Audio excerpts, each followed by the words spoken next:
What's good, everybody? I hope you're all doing really well. Welcome to Ben's Blades.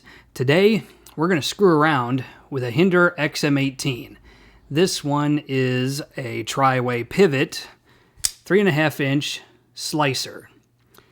I got this off of Blade Binge for about $350 used. This is a recent purchase. The previous owner did put some pretty smooth, I'm not sure what color this is, but they're micarta scales. This is what came on it from the previous owner. These are from Sharp Dressed Knives. And I think what I'm going to do is, among other upgrades, I got this scale off of eBay. This nice blue one. And so I'm kind of thinking I want a little bit of a blue vibe for this particular XM-18. I've got 3 of them, and this is my most recent purchase. I also have a XM-18 3.5-inch titanium backspacer, add a little bit more weight and depth to the knife. I am going to swap out the bearings with these right here from Skiff. These are ceramic bearings encased in phosphor bronze, and I happen to know that these are even better quality than the bearings that come with the tri-way pivot system. And finally, we are going to use a Lynch Northwest machined, or milled on the label, pocket clip. These are machined titanium. I'm not sure how their cheaper clips are made, but they're more expensive ones. This is a $78 or $80 pocket clip. The versions of this that are machined, they make them for this, for the Spartan Harsey, they make them for Chris Reeve knives, and the whole idea is that these are supposed to be more along the lines of the quality of the knife. They're supposed to match the quality, and in some cases, even the colorway of whatever surface they're going on. In the case of a Chris Reeve knife, it's going to match the sandblasting that's on the scale. I actually have one on a Chris Reeve knife, and I really like these deep carry pocket clips from Lynch Northwest. So that is the project for today.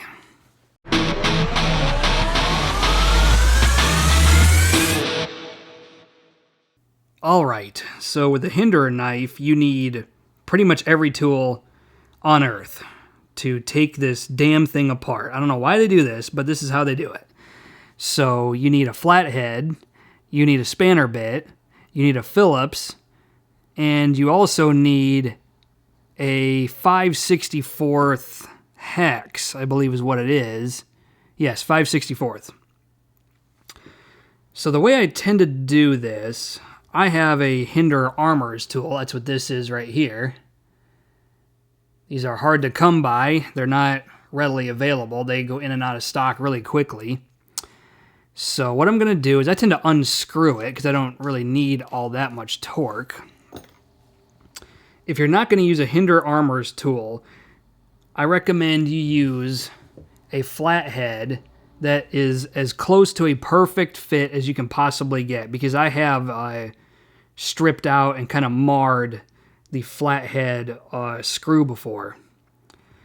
So how I normally take the Hinderer XM-18 apart, the way I take all Hinderers apart, is what I tend to do, let's do a spanner bit in the Wera bit driver, is I will tend to hold on the flathead side and then screw on the spanner side. That seems to mar the finish of either side the least, because I have like really screwed up these knives before.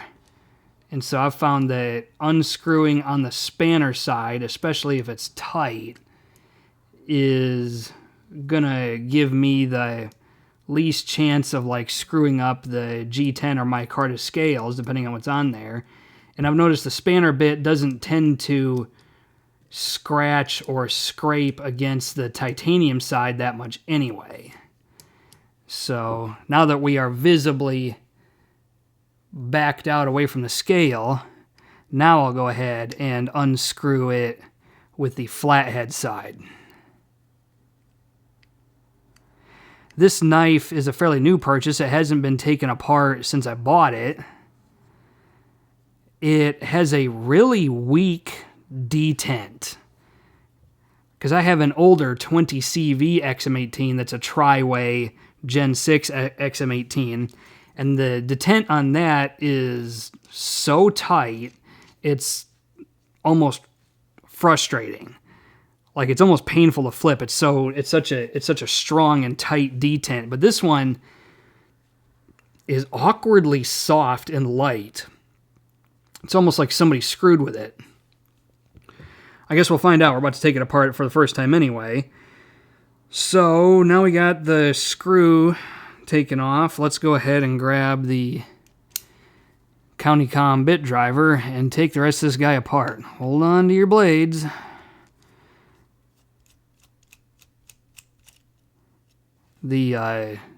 Some of these screws are really marred up from whoever owned it last not taking particularly good care of it and kind of scraping up the screws a lot when they took it apart, which is fine, but it would be nice if I could get just a replacement set of screws.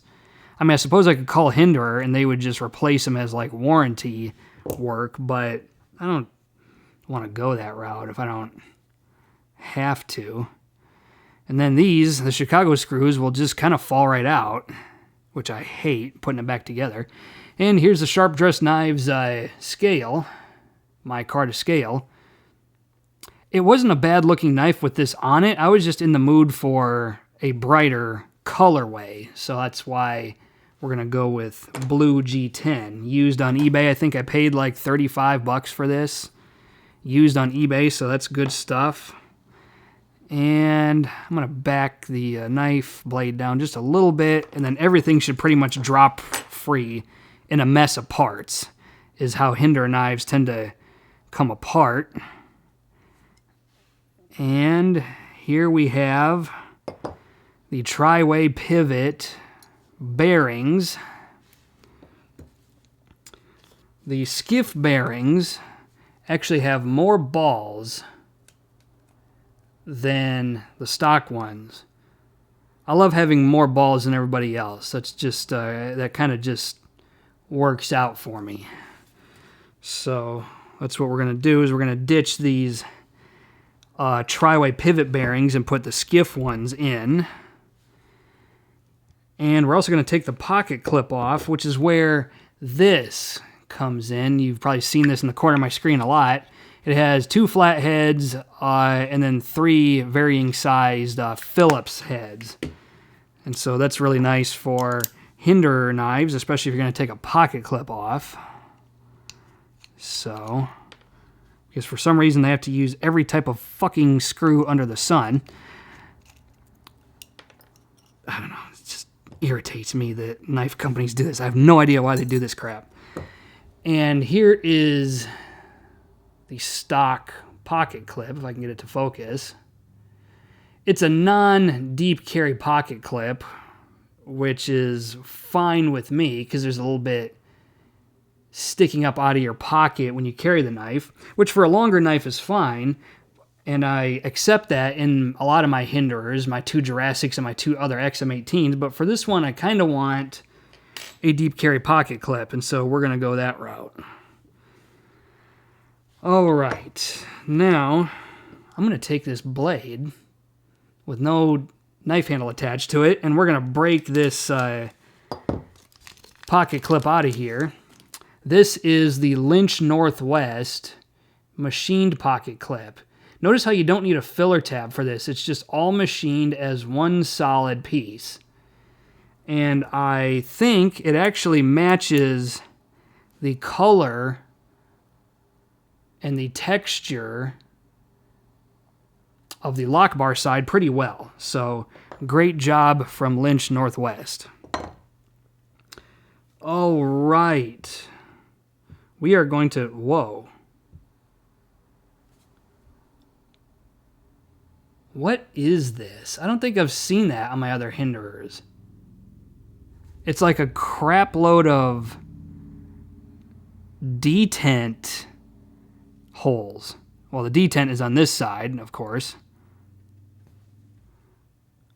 Oh, interesting. I'm not sure if you can see this, but that explains why the detent was so soft, somebody went and filed on it, probably the previous owner, and kind of carved out a little bit of a ramp for the detent ball. Which, I don't hate that, because it's really smooth and it's going to work great on these bearings, but God help me if I ever want to put phosphor bronze in, because the detent isn't going to be strong enough anymore. And I'm not sure I can send it to Hinderer for warranty work, because they're going to look at that and go, well, what the fuck did you do to it? So that's a bummer. But in any case, it's kind of what you get for buying used. You might get some surprises. Let's go ahead and clean this thing up really quick with some Slip 2000 725 as usual. And we're going to give all the parts just a quick wipe down. I don't think we got to get crazy.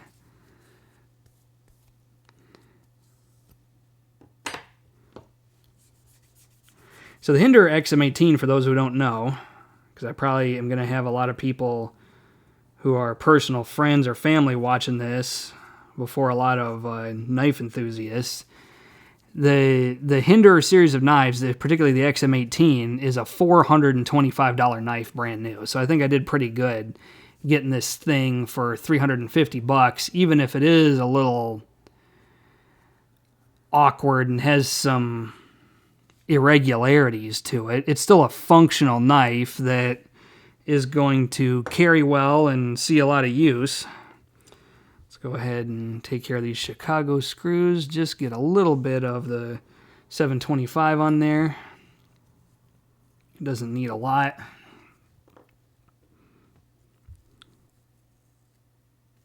If I were trying to be really particular, I would actually get into the screw side of the Chicago screws with like a Q-tip, because you can get pretty far down in there with a Q-tip on these Hinderer Chicago screws, but I really don't think I needed to be doing that right now. It's not that kind of a deep maintenance. If I carried this thing for quite a while and it like needed serious cleaning and adjustment and everything else, then we'd be possibly doing that. But in this case, the knife seems to have been used pretty minimally, and it's not really all that dirty.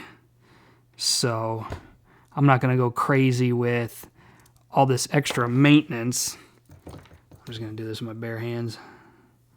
I'm not going to get crazy doing all this extra maintenance on a knife that isn't super dirty at the moment. So that's my rationale for that. I'm going to try to clean out this. For some reason, this screw, this flathead screw, had a lot of grime and just gunk on it. So we're going to get that off of there. I'm not sure what was on there. Probably boogers, because this dude had his booger fingers on it and boogered it up. That would be why the detent is all jacked up. I'm just joking. If by some miracle the previous owner watches this video, like, I'm obviously joking. It's not that big of a deal. It's just funny. Okay, I think apart from the screws, we are about ready to start putting parts back together. Let me go ahead and wipe off these screws, and we'll start putting this knife back together. Put it back together. See if it'll flip. See if it'll not run like shit. Okay. I'll just leave that on there. Okay. So, I'm going to use the Skiff bearings. We're going to take some of the ALG Go Juice in this needle nose bottle. And we are going to lubricate this spot right here and put a bearing on. Put the spanner side of the pivot back in. I'm just going to lubricate the inside of this pivot hole, just because why not? There we go.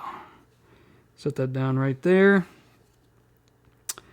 And then, actually, you know what I think I'll do? I hate these god-awful Chicago screws, no matter what. I just hate them, I hate them, I hate them. So what I'm going to do is, if you're not careful, this knife will have a tendency to just fall apart while you're trying to put it back together. So what I love to do is take these Chicago screws and put them back in. I'm going to lubricate this real quick.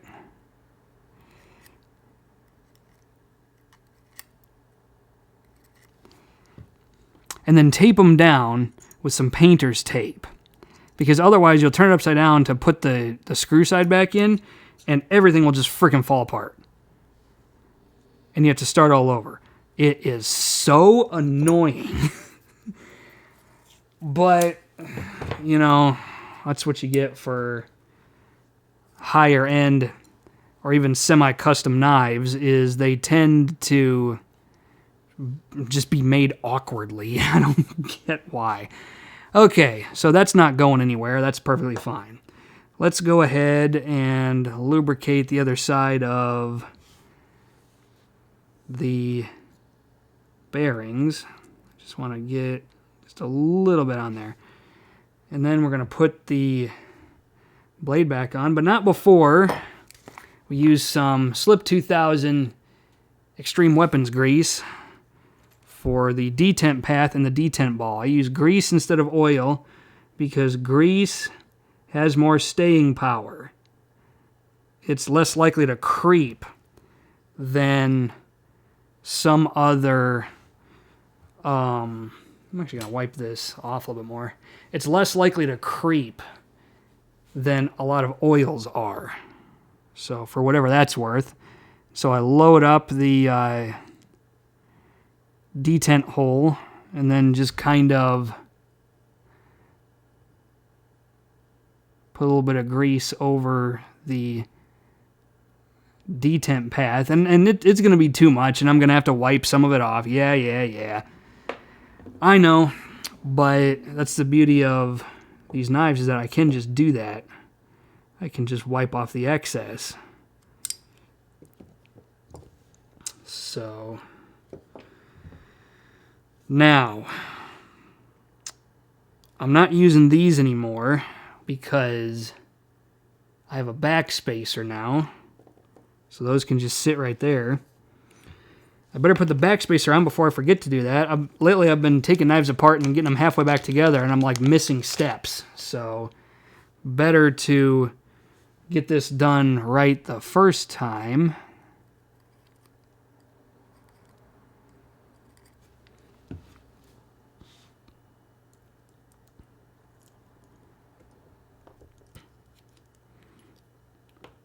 Oh, and the Chicago screws are still falling out, even with the tape. So you see what I'm talking about? Okay. Well, there goes the blade. We'll just leave that there. There. It was tight. Didn't want to seat properly because it was too tight. All right. Now let's get the blade back on.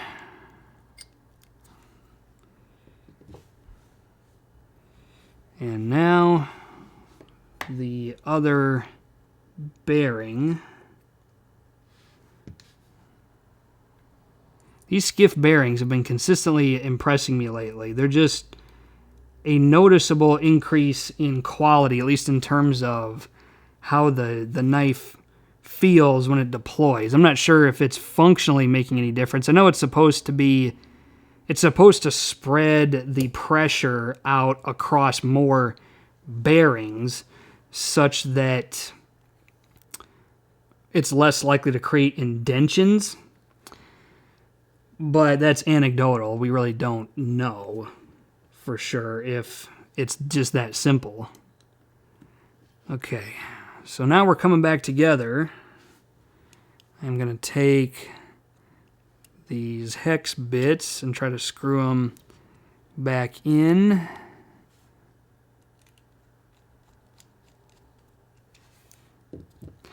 That's one of the things I love about carrying Hinderer knives is that it's so easy to just, like, when it needs maintenance, I can just take it apart, clean it, lube it, and put it back together, and I'm fine. Like, versus some knives where they so badly don't want you to take it apart that they make it infuriating to even try. So that's unfortunate, and I hate it when they do that. All right, take this painter's tape back off since everything is securely fastened. And there we go. We have a mostly reassembled XM-18. I'm going to take this off because the key ring wants to get in the way.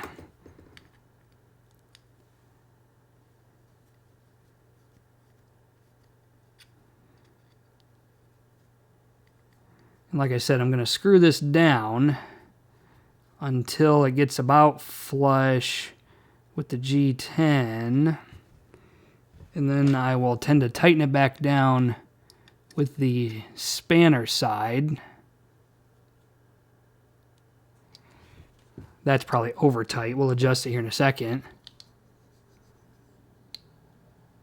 Actually, no, that is dead center and no blade play. I didn't check. Usually I'm pretty good about checking at the beginning. I check the blade play, I check the centering, and I check to see if it's like drop shutty. This one is like fall shut by gravity, so good shit. Let's put the pocket clip back on, or put the new pocket clip on, and it's actually recessed so it'll fit with the original screws. And I'm kind of digging that I can get a pocket clip for the XM-18 that is deep carry and that is at least, it's as close to the same quality as the knife as you're going to get. And I think that's awesome.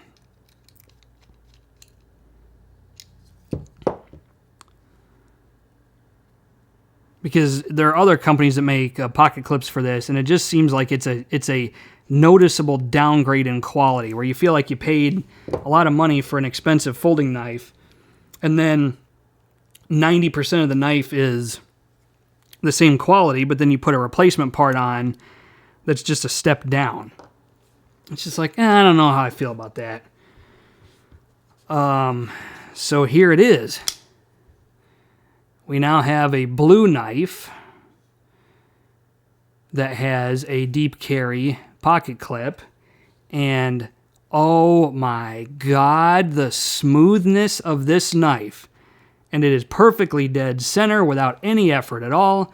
It has a deep carry pocket clip. It has the most wonderful action. It feels and sounds more solid. It's a more rock solid click than it was with the stock bearings. For some reason, I don't know why, but that's just how it feels. Oh, man. So now, we need to do one final step, and that is, of course, the LPS2 for the blade.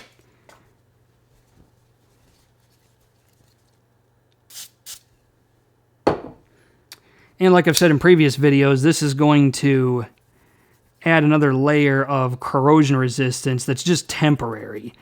You know, after you cut something with this knife probably 3 or 4 times, this coating is going to come off. But in the meantime, it's going to leave this like micro temporary film on there that is just going to protect the blade and give it some extra lubrication and some extra corrosion resistance, because we just took the Slip 2000 725 to it. Actually, I think I might have forgot to wipe the blade off with that. But in any case, if you use 725 on steel parts, the 725 will strip off any oil that was ever on it, making it a little bit more susceptible to rust. Now, it's S45VN. It's not going to freaking rust. But in any case, I put it on all my blades just as a habit. So, you know, it doesn't take much extra time, and I feel like it preserves the quality of the blade. That's just me, though. Okay, here we have it. This is a Hinderer XM-18 3.5-inch slicer, S45 VN. We improved the action, made it feel a lot more solid. Put a Lynch Northwest deep carry pocket clip on it that almost perfectly matches the colorway and the texture and the quality of the knife. We put a backspacer on, gave it a little bit more heft, and just made it feel like a more solid knife overall. So that's it. That's the video for today. Questions, comments, put them in the comments section of the video. Otherwise, do yourself a favor and carry a knife. I'll see you next time.